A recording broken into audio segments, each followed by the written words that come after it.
DJ soltou aquela sequência que faz geral perder a consciência.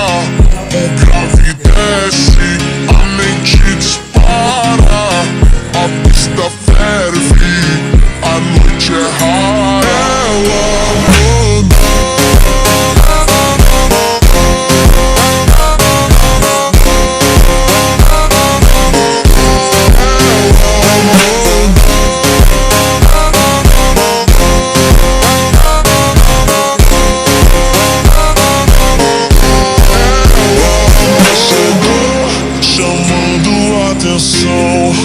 Olhar envolvente, coração na mão.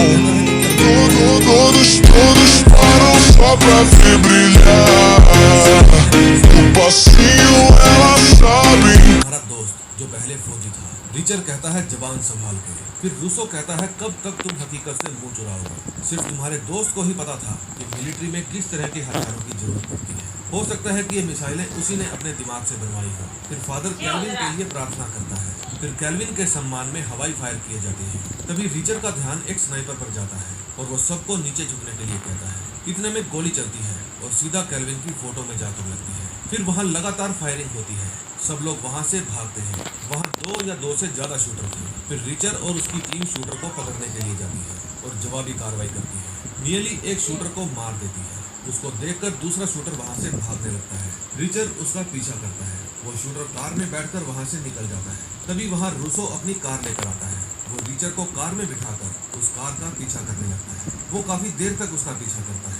Richer कहता है कि Rousseau उसकी car में टक्कर मार दो, लेकिन रूसो सिर्फ उसका पीछा ही कर रहा था। फिर रीचर गुस्से में अपने पैर से रेस दबा देता है और तेज भगाकर अपनी कार को उसकी कार में दे मारता है।